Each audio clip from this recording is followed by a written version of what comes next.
Welcome to Fargo Talks Fargo, an unofficial podcast on the FX television show. Fargo Talks Fargo is hosted by me, Bill Lempe, and my buddy Sharpie. Sponsors for this season of Fargo Talks Fargo are TAG, celebrating Fargo and the Midwest community through t-shirts, art, and graphics. For more information, visit tagfargo.com. And Fargo Brewing Company's Wood Chipper India Pale Ale with its bold hop flavor and velvety body. Grab a pint or visit them online at fargobrewing.com. Well, tonight we're really excited to have a special guest on our show. Tom Musgrave joins us. You probably know Tom as Bo Munk from Fargo. Tom, how you doing? I'm fantastic. I'm going to put my pants on real quick here. Okay. There we go. Okay. It was sounding breezy. yeah, it was. So, Tom, correct me if I'm wrong here, because I know they got it wrong in the paper here when you were here, but you're from Valley City. I sure as heck am. I am from Valley City. I've been to Fergus Falls like once or twice. I think it was some sort of court thing. It's a county seat, I believe, of some county in Minnesota. But Valley City, North Dakota. I haven't produced the segment yet, but I went to Valley City today, like man on the street, and I was like, "Can I talk to you about Tom Musgrave?" Wow, you're really taking this seriously, Bill. I got so many hands in the face. They're like, "No, respect Tom's privacy, dick." And I was like, "But my name's Bill." Yeah, those are my peeps. No, I did. I'm not joking. I went to Valley City today. Are you serious? I shit you not. Where'd you go? I went to visit my friend who lives there with his lovely wife. And rock on. And did you get any pizza corner pizza? I don't think we can talk about this on air. No, we didn't. We ended up going to the Mexican restaurant that evidently recently was in a small house. New or something? Yeah, but now it has merged with another restaurant that's basically like the hometown Perkins. It's like out in the end of town, kind of on the end of the town. Oh, that's right. Yeah, I think it used to be called Kenny's Family Restaurant. When I was real young, it was called I'm not going to remember that. Country Kitchen. And then it was Kenny's Family Restaurant, and then I don't know what it was after that. Well, okay, so it's like a combination Kenny's / Mexican restaurant. So you open up the menu, and it's so North Dakota. Well, should I have the mozzarella sticks, sausage, or should I go with this carne asada, wet burrito? Yeah. Ooh. My favorite part was that like so many things had the words in parentheses, not spicy. Yeah, you gotta warn folks. They get a little upset. But you moved on from Valley City. You came to the big city of Moorhead, which, for those of you don't know, Fargo has a sister city directly across the river called Moorhead. I did, but I did live in Fargo and went to school in Moorhead, so I was crossing the river every day. I was a bi-state guy. You were eating at the Chinese King House buffet with all the mob bosses and the crime syndicates. That's right. I was actually living on top of the Bison Turf for a while. No way. On a university right by North Dakota State there, and going to Moorhead State. So it was a weird schizophrenic life. How many burgers did you eat there? I smelled burgers, and my clothes smelled like burgers because we lived on top, so I actually did not eat a lot of their food. Did you just wring your clothes out? I drank a lot of their beer, but I wasn't. I smelled their food day in and day out, so it wasn't really something that was appetizing to me. But they had a good couple dart boards, so. Yeah, they did. I don't go in there a lot. I was a Lauerman's man myself. Mm-hmm. I love Lauerman's. The CB Classic, if I remember. Yes. You guys remember the CB Classic with that thing was awesome with the French dressing, I believe. I think I'm not gonna lie, Sharpie's younger than us, and I think it was already gone by the time Sharpie was missed out, dude. So what year did you finish at MSUM? Just last year. No, you didn't. No, of course not. Come on now. I don't talk years, man. Oh, I'm sorry. You're in California. Everybody's young, right? I couldn't. In LA, that's a career ender. You know, they say, "How old are you?" You say, "Well, how old do I look?" I don't know. I couldn't even when you were in town. I couldn't even see where the sutures were. At all. Not at all. Your face was as taut as I don't know what. I was going to say something terrible I'm right more there. Organic than that type of stuff. It's a lot of seaweed and urine. Whoa. Yeah. So, how long have you been out in LA, Tom? Let's see here. 10 years. Sorry, I'm eating almonds. I'll stop that. I've been here for about 10 years. Drink beer, Tom. Okay. That's what we're doing. Oh, okay. Thanks. When did sort of the opportunity to audition for Fargo begin for you? How long ago was that? Well, let's see here. Okay, so back in like April or May, I believe it was April, my manager alerted me to the happenings, the brewings of a TV show called Fargo coming up, based sort of on the movie. And we tried to get in. As you can see by the cast list, it was a bit difficult to get in that casting room. Sure.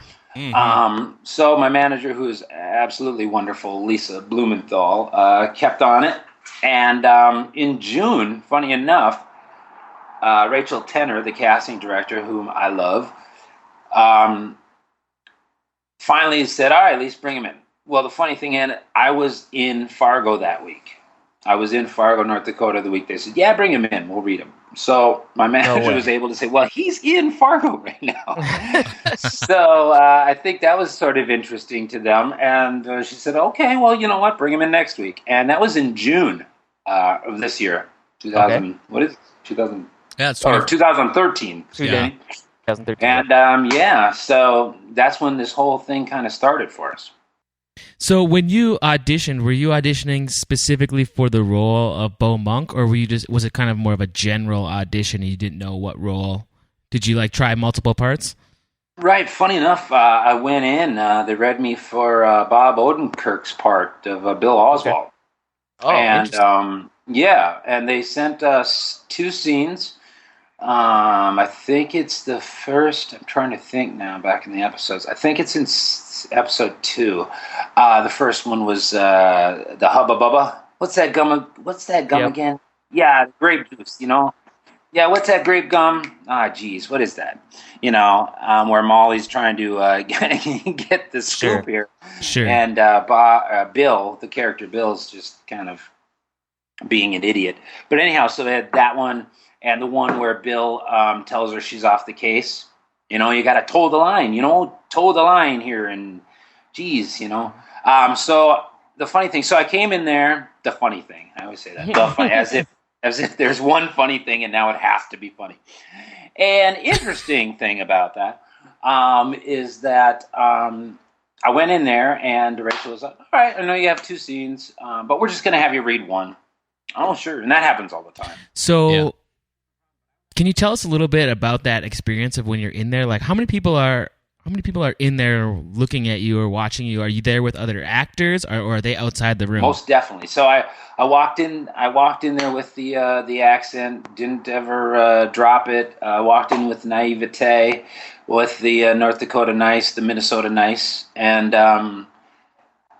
she said, all right, we're just going to read the one scene. And I was like, sure, no problem. Oh, geez, you got a camera here. Great. Okay, awesome. Hey, thanks, Skype, for sucking balls. We lost Tom and Sharpie through some lag. We're back, and I may edit this out. I say that every week, and then I edit it out. But this week I may actually leave it just so people understand how Skype sucks for this. Leave it in! Boom, unedited. So Sharpie had asked you a little bit about like when you were in reading for that, and he was asking like just to tell us a little bit about what that's like when you're in there. Yeah. The idea of going in for these auditions. So Rachel called us in. Finally, we got in the room, or we were allowed in the room. She sent me the 2 scenes, and when I walked in the room, she said, "All right, we're just going to read the one, if that's all right." But I walked in with the naivete, and the accent never dropped any of that. Started in on it, and she kind of, you could tell there was kind of a wry smile coming up as I was going through it. And we got done with that scene, and she said, "Hold on a second. Do you mind? I just gotta do something in the office." Of course, she put it a lot more official than any of that. But I was like, "Sure, no problem. Yeah, okay, great. I'll just sit here." And she walked out, and I guess she was just kind of marking down. Yeah, we have a guy here that might be something. And what felt like an hour, but I'm sure it was only 5 minutes. She came back in and. Interestingly enough, she said, "Do you mind if I hear the second scene?" Which I thought was funny that she said "here." Yeah. And I said, "Yeah, of course." And I dropped a little bit of the naivete because first when I walked in, I was like, oh, geez, you got a camera here and a chair? Okay, what do you want me to, are we just talking to you? How are we doing this? And then when she asked for the second scene, I said, okay, you mind if I'm going to enter the scene here from the side and then I'm going to exit? And she said, yeah, all right. And so we did the second scene. And after that is when she started just kind of asking me questions about Fargo, about North Dakota. And my favorite question was, what's the emotional, because she said, you are from North Dakota, right? And I was like, yeah.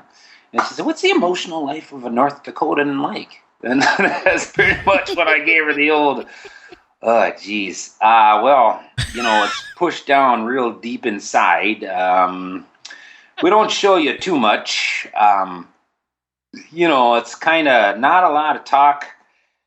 There's just an understanding there, kind of thing. You hear about Bill? Yeah. Yeah, it's a shame. See, yeah. I think that being from the area where you're auditioning, I think that makes it like extra difficult because you are going into audition for somebody that you kind of are already. I mean, not or somebody you know. Yeah. You already know somebody who's like that. Finding that fine line between going too far and I just think that would be extra difficult because you'd want to like enhance those accents, but you already kind of have them.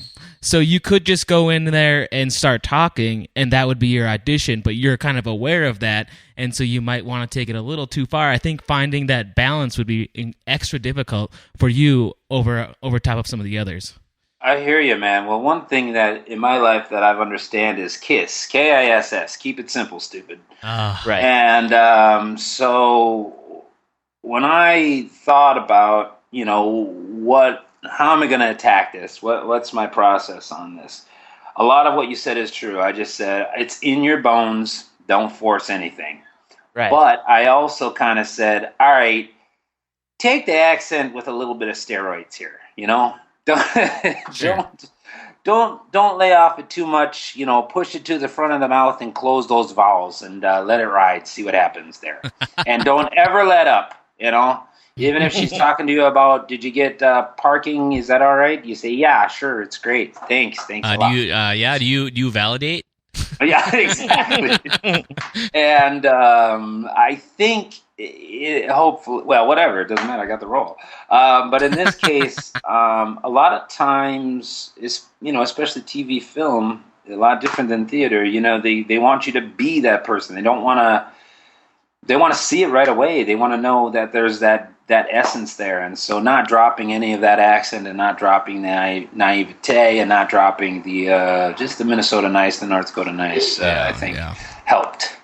So at what point did you get the call and they said you got the part? How long after that audition was that? Do you remember? Well, so we went in, or we. I always say we, but that's how I think about it. We're together with you there, Tom. Your team. What's that? PBR here. North Dakota's rooting for you. It's because we're all together here. You're one of us. We believe in you, son.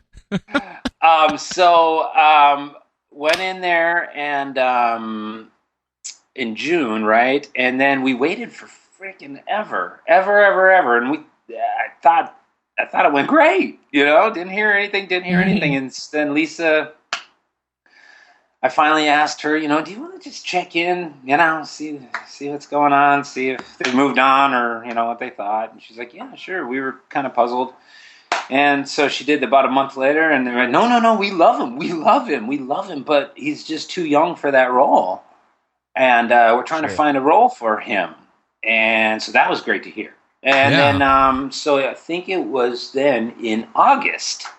So first went in June, and then August they called us back in, and then Noah Hawley was in the room, the mastermind, the Mr. It writer, the everything, and Warren Littlefield, the another exec producer, was in the room, and Rachel Tanner, of course, the casting director, and so they brought me in for the role of Bo Munk. And Bo Munk was written as a 60-year-old guy, and they were looking at it and they said, no, maybe we can put Tom here. So it was kind of really, I was a lucky guy that I think they wanted me and trying to go, where does he fit? Where can we put him in this world? And they decided to make Bo Munk younger. I like how they played that then, because if he was originally cast to be or portrayed to be a 60-year-old guy, yeah. I like how they played it in the show, because in the scene in the insurance agency, there's ads everywhere that say Bo Munk, BMI, Bo Munk, Bo Munk, Bo Munk, all kinds of posters and ads. And that seems to be like something more of a young guy would do, I agree. He's trying to get out there, advertise, use social media and stuff like that. He'd be on top of those kinds of things, whereas a 60-year-old sort of curmudgeon from Fargo is probably going to, stick to the yellow pages. Bemidji, but yeah. Well, plus the other thing I think that works too about that, as having him be younger like that, is that, Lester is a failure in so many people's eyes, and for him to be working for a younger guy is just one more slight against him, that life has just dealt him one more. Yeah, exactly. I totally agree. I think it's kind of it fell into their lap that way. I think that's pretty neat. It shows another just sad, pathetic side of Lester. Hey Lester, have another shit sandwich. Yeah, exactly. Oh, and honestly, Bo Munk could give a crap about, Lester's problems. Oh, all right, then whatever. He seems pretty happy to hand off his work to somebody else. Oh, man. Anything to get Bo Munk away from Gina Hess. Anything. Please. God, I got a dentist thing here. So yeah, I love that, too. So Bo Munk is scared of breasts, is what you're telling me. I'm going to digress. Not Tom Musgrave. Just, your character is no, but I'll tell you something. Bo Munk's a lone wolf. He's not afraid of breasts. He's not. He just hasn't found Lauren yet, so they can get their wolf pack. Exactly. Oh, that's fantastic. So I don't imagine you bumped into Bob Odenkirk as you were auditioning for Bill Oswald then. No. No, we didn't. We weren't sitting in the waiting room together. Okay. Oh, you're reading for Bill too? Yeah, me too.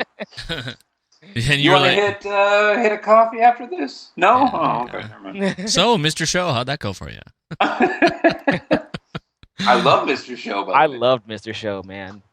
So were you when you were filming up there? I'm not going to get into the whole, because I know you were here and you answered all sorts of questions like how cold was it up there, and it's like, Jesus, Fargo, you're fucking from here. It's cold as shit there too. Yeah, it was cold, but it wasn't. It was different. It was really different though, honestly. Because everyone's nicer in Canada. Well, they have mountains. Yeah, and there's a thing called a Chinook that I knew nothing about. You're looking at the mountains, right, and you're cold as hell, and it's well, God, they always go in Celsius, which screwed me up. That's another story. But, you're like, let's say you're in the teens or the aughts, and you see the clouds forming this huge line right over the mountains. And back in Valley City, we had no mountains, so this is something that was new to me. And behind it is clear skies, or it's the opposite way. And I would say then it just rolls in, and within an hour, you've warmed up about 40 degrees, and you saw it coming. Like you saw it as a line over the mountains. That was amazing to me. And that was a Chinook. So how long were you, in terms, I know there was a lot of them who were on set and had other stuff going on longer. How long were you actually up there in Calgary? For the first 2 episodes, I was up there for about, I think it was 13 days. Yeah, about 2 weeks. Oh, so you were up, did some filming, and then went back home for a while, and then back up? That's right. And then it was pretty much, so it was about 13 days, that first 2 episodes. We shot them in blocks of 2. So 5 blocks of 2. Episode 1, episode 2. And each block had a different director. Yeah. And so blocks of 2. So the first block, I was out there for 13 days. The second block, I was only out there for 3 or 4. Third block, I was not out there. And then the fourth block, 3 or 4 days. Nice. So if you add that up, that's 537.2 or something like that. I got a really pressing question for you. Okay. So you were here in Fargo. Yeah. We talked about it on some past episodes that you were here. I really need to know if you did you ever make the corned beef salad? What's corned beef salad? Don't you remember the girl gave you the girl gave you the Jell-O box with the recipe on it? Oh my god. Hey, here's a Fargo for you. So I was still there for that. I was on the other side of the theater from that gal, and Okay. I remember laughing my ass off about the corned beef salad thing. So I Dude, seriously, did you see me? Like I started reading the ingredients, and I'm like, whoa, there's just no way. what? And this is how Fargo is big, but not big in so many ways. And within like one or two asks, a woman who I have no idea who she is, within like 30 minutes, I'm having a Facebook chat with her, and she sent me the recipe. No way. Yeah. So if you lost that, I'd be more than happy. Great. No, I actually gave them to my mom. There's one for shrimp salad I got too that sounds supremely disgusting. I think she gave me 3, right? Yeah. 3 boxes of Jell-O with different recipes on it, which I thought, honestly, I mean, I'm sorry, I didn't want to put it in the suitcase and all that stuff, and I wasn't gonna make it. There's no way in God's green earth. But I gave it to my mom. I thought it was really thoughtful and really pretty inventive. I dug it. What I found is she had a party beforehand. Oh, And they like got hot Did she dishes, make and that they did stuff? well. So and that was her like party favors. She got this like wow. really cool old cookbook from Lake Park's Lutheran Church, Lake Park, Minnesota, and yeah. and those were her party favors, and she like gave the leftovers to you.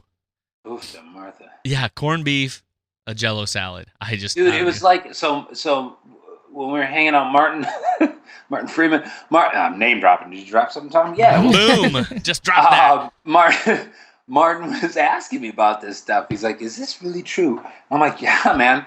It's church basement stuff." That's what I said. I was like, "Dude, it is church basement stuff." And so we started talking about that. It was actually really fun to give the dish about what it is to be a North Dakotan to him. It was because you start to recount and you can't believe some of the shit that you're saying. You're like, yeah, we do this. Yeah, we put mayo in that. I know. And we call it a salad. What? Yeah. Oh, Yeah. gross, right? Mayo and everything, all white everything in North We Dakota. have this thing called a Snickers salad in my family. There is nothing salad about that thing. Dude, tell me about it. It's I like go to it's candy bars and whipped cream and who knows what. And that's what to our call it a holidays are salad? like. Yes, Well, there's fruit in it. That's what they not the always one say. we have, not the one we have. And it's funny because you don't think about it, but then when you start to recount it to somebody who's not from here, you see the It sounds crazy. how do I put it? The lunacy in it. You're Oh, like, really? absolutely. And he was When I asking me, go- he's like, "How would you call that a salad?" I have no idea, Martin. I don't know. When I go home for the holidays, it's like 6 different, and I'm doing air quotes here, salads, and then like some ham or some turkey. And all the salads are mostly white, and that's either mayonnaise or whipped cream. It's not whipped Did cream. you guys It's, do? it's not whipped cream. It's Did- Cool Whip. Cool Oh, yeah, Cool Whip. yeah. Cool Yeah, Whip. the Cool Whip. Yeah. Whip. Did you guys do the Jell-O salads? Now that's Oh, yeah. salads. At least 2 of them have Jell-O. carrots in there, just staring you in the face, like just solidified and just peeking out, like they know this is hell for them too. Sometimes we'll go a little bit ethnic, and we'll do like a taco salad, which Yeah. Yeah. replaces the sour cream, for the Yeah. mayonnaise, and then adds in some black olives, some lettuce, and some cheese. Yeah. And the base is Doritos. Oh. That's what- Because That's by us the getting way, ethnic. a lot of Mexican dishes start with Doritos. Oh, big time. Big time. When I cross the border here in California, it's all about Doritos. They can't get enough. Yeah. Just Dorito stands on every street corner. Exactly. Dorito stand after Dorito stand. Hey, you want to go to the taqueria and get some Doritos? Yeah. She makes the best Doritos over there. Don't go to that lady. Her Doritos aren't as good as that lady. Yeah. Yeah. Yeah. It's got that orange powder fine-tuned. Yeah. And I remember as a kid, the first time I saw that like taco salad thing, I thought that was the coolest thing in the world. It was like a 5-layer type of deal. Yeah. That was the coolest thing ever. They didn't put any of that on the show, did they? No, and my grandpa pretty much just stared at it and got mad, So. Oh. What Shoot on its venison stick. What is this? Yeah, exactly. Yeah. So I'm gonna steer us back to the show just for a minute. Sorry about that. No. We love the rant. We totally love the rant. Good. The more we talk, the more I'm like, I'm gonna release this as its own Fargo Talks Fargo special. Awesome. It's gonna be called Reminiscing About North Dakota. Yeah, let's put it on a 48. Yes, we'll press this thing. We'll only make like 50 of them. Yep. Now that I redirect. Oh, I forgot my question. So when you guys were talking about this, and obviously people are around the shooting, and I'm always curious when there's a show like this that has so many like deep things hidden beneath the surface. I mean, I think the show, I've talked to people who listen to our podcast and like, man, you guys, you're going deep catalog on this stuff. I mean, they just don't. They don't disagree with us, but that's not how they watch TV. And I said, I don't watch all my TV that way either. I just also don't have a podcast about every TV show I watch. Right. But I said, but it's there. I mean, it's there. You guys, it's there in the show should title. Do like a Full House type of thing, like with Uncle Jesse and the Rippers. Yeah, that'd be. Yeah, I think that'd be a hit. Anyhow, I'm sorry. But I mean, I'm always curious when you've got like I'm kind of like considering this. Now. I'm like, hold on, let's watching from the first episode. Yeah. But I mean, what was Kimmy really thinking this time? Right, exactly. What is really actually going on between Uncle Jesse and Uncle the funny guy, Joey Gladstone? Joey, nice man. You know too much. All right, cut it out. Yeah. Okay, I'm sorry. What now?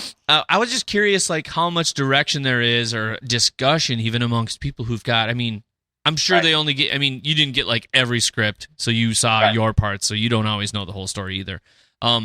What they did for me, script-wise, they sent me the first 5, and then after that, any episode I was in, they just sent me the sides. And there was, it was really interesting. There was really no, it's not like theater. There's no. Well, here's what we're thinking. Da da da da da. But the writing, it's so freaking good. It's just there, and. I think it helps to have like a North Dakota vibe to it, just the stoicism and the simplicity and the geez, here we go. But yeah, there's not a lot of conversation about how you're going to play something or what's going on underneath. But the directors would kind of, I don't know. They let it breathe. Let's just say that. Yeah. There was a lot of letting it breathe and discovering together and then going, oh, so each of our discovery kind of piled on top of the others. Noah's writing is so good that you just kind of went with it, and then somebody else would maybe have an idea, and then you talk very briefly about it. Try this, try that, what if this? But that's about it. I mean, it really, as deep as it really is, we kept it simple. I think that's the beauty of it. So here, I got to follow that real quick, Sharpie. I see. Sure. My kind of curiosity amongst that whole thing, and there you go, Tom. Nice work, ripping. Oh, you like that? Yeah, we do. We're well on our way here. I'm just curious about the idea that there's so many like hidden religious and like philosophical and parables and. Were there ever any, at least that you heard, discussions about that? Like, hey, this is part of the undercurrent, the tone of what I'm setting here is that this, I'm just curious, I mean, this is what we've been talking about on our season is we've been dissecting all these pieces. And I mean, seriously, it's Tom, we're nuts. I've been writing down license plate numbers. Here, can you clear this up? Do you know anything about license plate numbers and why there were 8 on every license plate and why every one of them had an I and a Q on it?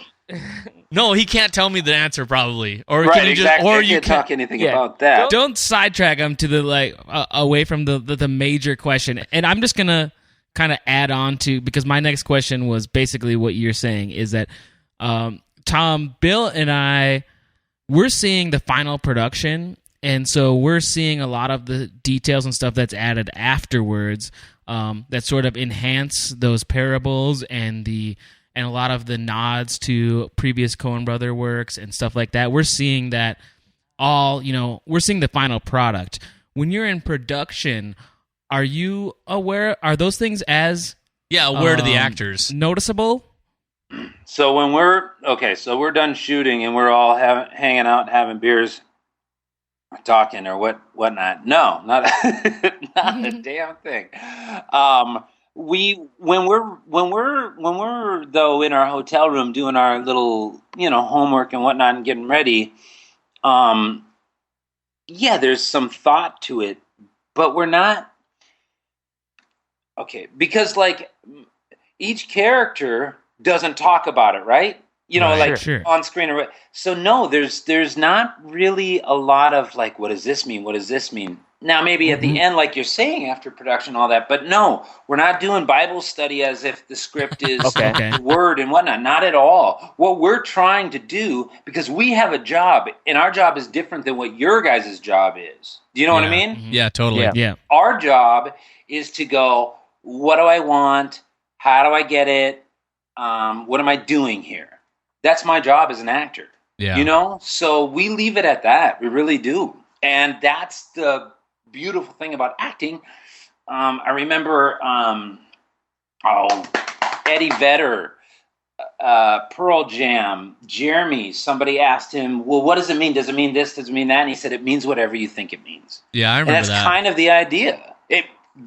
So my job as an actor, like, what does Bo mean here? Well, and my character is not actually as at all in depth as a lot, but it means what you think it means. That's what it means. So that's interesting because you hear a lot of interviews with actors, and a lot of times they say that they don't watch their own work.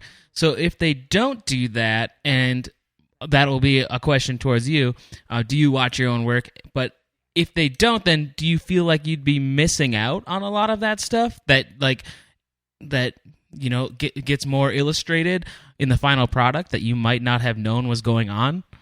Well, obviously, each to their own. I know Paul Giamatti does not at all, and there's lots of guys who do not. At this point in my career, I have no problem. It is weird to watch your own stuff because it feels different coming out of you than it does when you watch it. But I love the story, and like I said, I only got to read 1 through 5, so I'm terribly intrigued as to what happens as well. But I don't have a huge issue watching myself, and I think I'm in a different seat now. I'm a viewer rather than the actor, so I'm excited about it, I guess, as a viewer right now. So that's a little bit different. I don't think I answered the second part of your question. What was it again?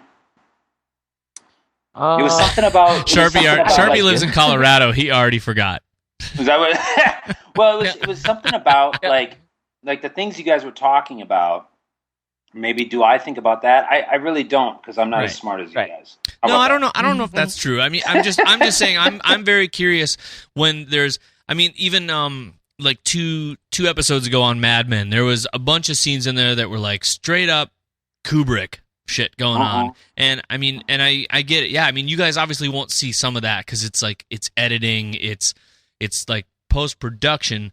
But I'm just talking like overall script, and obviously you only had so much you could see, seeing as you got the first 5. And I just always wonder if anyone ever says, hey, like somebody like Noah who writes all this and is like wicked smart. And and I just curious if you said he was there a lot. I was just curious if he's like, okay, here's the deal. I need you to understand this about this scene. Nope. None of that. Wow, that's crazy. I'm just like I'm blown away how he's like linked all this together, and I just want to be like, there were times like, especially, and I'm just speaking for me. Yeah. Right? I can only speak for me. And as a recurring character, like, which episode just aired? 7? 7, yeah. Yeah. So I remember shooting 7, and I hadn't seen the scripts for 6 and 7, and all of a sudden I'm talking to Lester, and I say something like, heard you in jail or whatever the heck it was. And I'm like looking at him, I'm like, how long has he not been at work? That was my first question. Because I'm like, wait a second. Hold on. Whoa. You know, what, whoa. You know, so that stuff I need to know as a character. But other than that, I just let it go. You know, it's funny you say that, though, because I actually, we have a show rundown we do every week where we have like play-by-play stuff that I type up and Sharpie and I comment on, and it literally in quotes it says heard you got arrested, and it's just like they treat him so nice, like you know, no big deal. I know, but I think the neat thing about that was heard you got arrested, but then there was the idea like, oh geez, you know, your brother did this and that, and yeah, but I have to admit, I know some people who've been arrested, and for like nothing like major, you know, like exactly the kind of shit Lester was talking about, and people do for the most part just say, oh damn, you know, shit. Yeah, sorry about that. Not that, because we definitely do not have a crime syndicate.